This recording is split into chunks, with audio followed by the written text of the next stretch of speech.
नमस्कार दोस्तों, निवेदन होम डिवोशंस में आपका स्वागत है। आज का वीडियो बहुत ही ख़ास है, मेरे लिए तो बहुत ख़ास है। आज वृंदावन में पहली बात तो आज पहला बोईशाख है, हमारे बंगालियों में आज हमारा नया साल है। और आज के दिन चैत्र के नवरात्र की तृतीया में आज के शुभ दिन पर हमारे घर में वृंदावन से बांके बिहारी के वृंदावन धाम से स्वयं बाल गोपाल हमारे वासुदेव राय जी आज पधारे हैं। मेरे घर में तो मतलब आज खुशी का बहुत ज़्यादा माहौल है। इतने शुभ दिन पर आज वो आए हैं, वो इन्हीं की अनबॉक्सिंग की वीडियो मैं आज प्रस्तुत कर रहा हूँ। तो देखते रहिए अनबॉक्सिंग कैसे हो रही है। ये बिल्कुल अनएडिटेड वीडियो है दोस्तों, थोड़ा लंबा जाएगा, लेकिन आपको भी पता है कि जब हम अनबॉक्सिंग करते हैं तो हमें सब चीज़ का ध्यान रखना पड़ता है। और मैं ज़रूर बताऊंगा कि मैंने कहाँ से लिया वृंदावन में। मैंने बिल्कुल ऑनलाइन ऑर्डर करके अपने लाला जी को, अपने बाल गोविंद को मंगवाया है वृंदावन से, क्योंकि वृंदावन से ज़्यादा ख़ास जगह तो और हो ही नहीं सकती है जहाँ से हम अपने बाल कृष्ण को अपने घर में उनका स्वागत कर सकें, जहाँ से हम मंगवाएं। दोस्तों, आप ज़रूर जानना चाहेंगे कि ये मूर्ति मैंने कहाँ से मंगवाई। और अभी बाल गोपाल तो मतलब अभी उनकी अनबॉक्सिंग तो बाकी है। वैसे बस आपकी जानकारी के लिए ये बाल गोपाल जी की प्रतिमा जो अभी जिनका अनबॉक्सिंग होने वाला है, और मेरे ख्याल से जो कि बहुत मनमोहक होंगे, इनकी प्रतिमा मैंने वृंदावन से राधा कृष्ण श्रृंगार इस पर्टिकुलर चैनल से, उनका एक यूट्यूब में चैनल भी है और उनके वीडियोस मैं फॉलो करता रहता हूँ, क्योंकि उनके घर पे बहुत ही पावन एक वातावरण है। उनके घर में हर पूजा होती है। मुझे अब भी याद है कि मुझे सबसे पहले मैंने उनके घर में माँ दुर्गा की पूजा नवरात्रि में जो अक्टूबर में हुई थी लास्ट ईयर, उसकी मैंने पूजा देखी थी उनके घर की। उनके मंदिर के मैंने वीडियोस देखे और मुझे बहुत पसंद आया। और फिर मुझे मालूम पड़ा कि वो मूर्ति भी डील करते हैं, तो मेरी बहुत इच्छा थी कि मैं उनसे अपने घर पे श्री कृष्ण की मूर्ति मंगवाऊं। और आज जाकर के ये पूरा हुआ है। मुझे बहुत प्रसन्नता है कि मैंने वहाँ से ऑर्डर किया।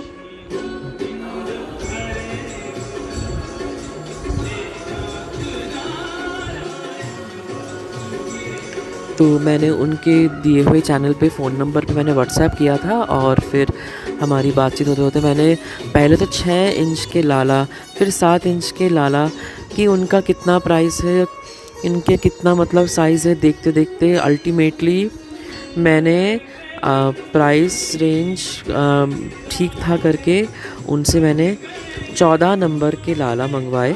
14 नंबर यानी करीब 12 साढ़े 13 इंच के होते हैं। देखिए उनकी अनबॉक्सिंग हो रही है। अरे वाह, ये बिल्कुल निकल आए और मेरी तो खुशी का ही ठिकाना नहीं है दोस्तों। मैं क्या बताऊं, मतलब देखिए लाला जी आ गए हैं इनके बॉक्स से। मेरे लिए तो जैसे इनका जन्म ही हो रहा है, और नववर्ष के दिन मेरे लिए तो इनका जन्मदिन ही है। कितने क्यूट है मेरे लाला जी, देखिए दोस्तों। अरे, और इनका प्लास्टिक से अभी हम इनको निकालेंगे। इनका नाम वासुदेव है, क्योंकि वो हमारे कुल देवता भी हैं। तो वासुदेव जी पधारे हैं हमारे घर में। थोड़े मैं उनकी लाड कर रहा हूँ। लाड करना तो बनता है, इतने दूर वृंदावन से इस पैंडमिक टाइम पे वो आए हैं हमारे घर, और उनकी ही प्रबल इच्छा रही होगी कि वो मेरे घर आए, और वो आ गए हैं मेरे घर पे। तो मैंने इतने दिनों से थोड़ी तैयारी अपनी करके रखी है कि मैं जब लाला आएंगे उनको मैंने सबसे पहले उनके लिए मैंने एक आसन भी लिया है, और फ़िलहाल उनकी अनबॉक्सिंग कर रहे हैं। देखते हैं कितनी सुंदर मूर्ति है, देखिए एकदम जगमग मूर्ति है इनकी। इनकी जो पेंटिंग है वो मैंने अपने इच्छा से करवाई थी। मुझे नीले आँखों वाले भगवान श्री कृष्ण, अपने बाल गोपाल, अपने ठाकुर जी की मूर्ति चाहिए थी, और मुझे इनके बाल बिल्कुल पूरे काले पेंट करवा के चाहिए थे। तो मैंने वहाँ के दीदी से बोला कि आप उस तरह से करवा दें। तो उन्होंने बिल्कुल वैसे करवा दिया। इसके अलावा बस लड्डू पेंटिंग। और देखिए दोस्तों, हम तो बाल कृष्ण की मूर्ति को स्नान करवाते हैं और उनको चमकाते भी हैं समय समय पर। तो मैंने ज़्यादा पेंटिंग नहीं करवाई है क्योंकि ये अनबॉक्सिंग का वीडियो है दोस्तों। तो फ़िलहाल हमारे लिविंग रूम में ही हम अनबॉक्सिंग कर रहे हैं इनकी। और अभी हम इनको आसन में लेके जाएंगे। फ़िलहाल तो इनका लाड चल रहा है क्योंकि अभी आए हैं, और सबसे पहले कोई आए ऑफ कोर्स वो हमारे ड्राइंग रूम में ही आते हैं और विराजते हैं। तो मे भी इसी तरह से हमारे बाल कृष्ण भगवान की भी ड्राइंग रूम में आके फ़िलहाल बैठे हैं। और हमारे यहाँ पे ये काष्ठ यानी कि वुड और पत्थर का सेंटर टेबल है। तो काष्ठ और पत्थर संगमरमर में कभी भी दोष नहीं होता है दोस्तों, इसलिए मैंने उनको सबसे पहले यहीं पे बिठाया है। हालांकि उनके लिए आसन वगैरह सब कुछ रेडी है। तो फ़िलहाल मैं उनका स्वागत के लिए उनको स्वागत चंदन लगा रहा हूँ और मैंने उन्हें पुष्प समर्पित किए हैं कि बस आज आप आ गए हैं और मेरे घर को उन्होंने धन्य कर दिया है। दोस्तों, आज इतने पावन दिन पे ये आए हैं और इनकी इच्छा थी, तो मेरे हिसाब से प्राण प्रतिष्ठा की कोई ज़रूरत नहीं है। दो मत है दोस्तों, कई जन चावल में एक दिन रख कर के, फिर मूंग में रख के, फिर चीनी में रखते हैं, फिर कई जन इनको सब्जियों में एक दिन रख के, फिर फलों में रख कर के एक दिन ढाक कर के, फिर फूलों में रखते हैं। लेकिन मेरे मन में जो भाव है प्रभु के लिए, इनकी प्राण प्रतिष्ठा तो आज मतलब बस इनके आते ही हो गई है। और बस वो मेरे घर पे आ गए हैं, बिल्कुल प्राण लेके आए हैं। आप मूर्ति को देखिए, आपको लगता है इनमें प्राण नहीं है? ज़रा ध्यान से देखिए, इनका अभी हल्का फुल्का श्रृंगार चल रहा है। मैंने बिल्कुल इतने लंबी जर्नी करके आए हैं, इसलिए आज मैंने बिल्कुल फ़िलहाल तो नए नए वस्त्र इनके लिए मंगवा के रखे थे। और ये बिल्कुल छोटे से न्यूबॉर्न के ये वस्त्र हैं, क्योंकि ये बिल्कुल हमारे नए बॉर्न लाला ही हैं। एकदम कोमल सॉफ्ट वस्त्र में पहले इनको पहना रहा हूँ, क्योंकि ये जस्ट पधारे हैं वृंदावन से इतनी लंबी जर्नी में करके, और उनकी अनबॉक्सिंग अभी हुई है। तो सबसे पहले इनके कोमल वस्त्र पहनाएंगे और थोड़ी देर बाद हम जब इनकी पूजा करेंगे, आज नववर्ष की पूजा में, तब इनका श्रृंगार फिर से करेंगे। हालांकि इनका एक इनिशियल श्रृंगार तो करना बनता है दोस्तों, क्योंकि श्रृंगार रस में ही मेरी भावना तो है कि मैं इनकी पूजा पूरे श्रृंगार से करूं। तो मेरी भाव में और मेरी पूजा में श्रृंगार का महत्व ज़रूर रहेगा। तो धीरे धीरे हम इनको उनके वस्त्र पहना रहे हैं और ये कितने क्यूट लग रहे हैं, बिल्कुल एक सॉफ्ट वस्त्र पहन के लाला जी। और पीला तो इनका फेवरेट रंग है ही। और देखिए, मैं इनकी थोड़ी लाड और कर दूं। मतलब आज मेरे मन में जो भाव है, जैसे मेरे घर में बिल्कुल लाला उनका जन्म हुआ है और वो आज पधारे हैं। पहला बोईशाख हमारे नए साल में लाला का आगमन हुआ है, हमारे वासुदेव का आगमन हुआ है। इससे खुशी की बात तो कुछ और हो ही नहीं सकती। तो अब लाला का थोड़ा और श्रृंगार करेंगे। दोस्तों देखिए, कितनी सुंदर प्रतिमा है। राधा कृष्ण श्रृंगार वृंदावन, मैं वहाँ की दीदी और वहाँ पे शायद वहाँ के भैया का नाम चंदन है, उनको मैं बहुत बहुत थैंक यू बोलता हूँ कि मेरे हिसाब से उन्होंने मुझसे बहुत जल्दी ही फटाफट उन्होंने व्हाट्सएप में मुझसे डील किया और बिल्कुल मेरे मन के हिसाब से उन्होंने मेरी प्रतिमा भेजी है मेरे लिए। और मैं उनका फ़िलहाल श्रृंगार करूँगा। तो दोस्तों, वृंदावन से मैंने अब गले में वैजयंती माला कौन पहनता है, गले में वैजयंती माला, तो सबसे पहले उनको मैंने वैजयंती माला अर्पित की। और भगवान श्री कृष्ण के लिए मैंने कुछ और श्रृंगार मैंने अपने घर पे लेके आया हूँ मैं, तो उनको मैं अब अर्पित करूँगा एक असली मोती की माला। दोस्तों, जब डेली हम श्रृंगार करेंगे तो शायद मुझे इनका श्रृंगार सिंपल ही रखना है।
वैसे श्रृंगार मुझे बाद में इनका करना ही है, लेकिन जस्ट पधारे हैं तो मेरा मन कर रहा है कि फटाफट इनका श्रृंगार करूँ, उनके दर्शन करूँ, क्योंकि वो अभी पधारे हैं। आपने देखा ही है वीडियो।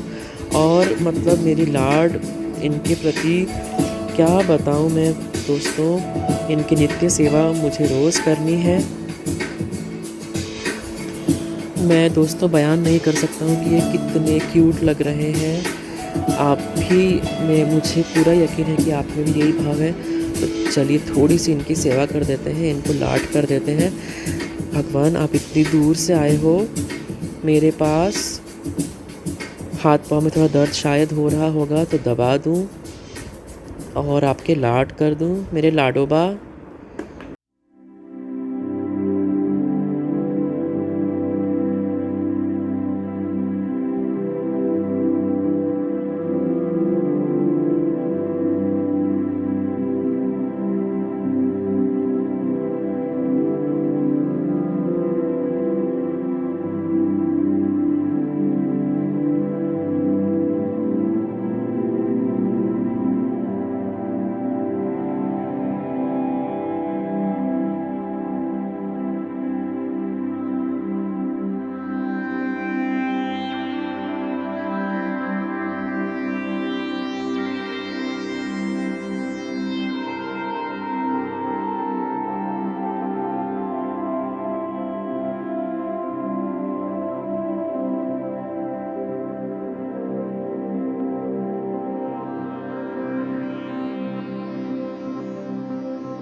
देखिए दोस्तों, ये कितने सुंदर लग रहे हैं अपने केश पहन के और मुकुट पहन के। हम आगे भी इनके श्रृंगार के वीडियो देते रहेंगे और आप इस चैनल को सब्सक्राइब ज़रूर करें इनके वीडियोस देखने के लिए। जय श्री कृष्ण दोस्तों, राधे राधे।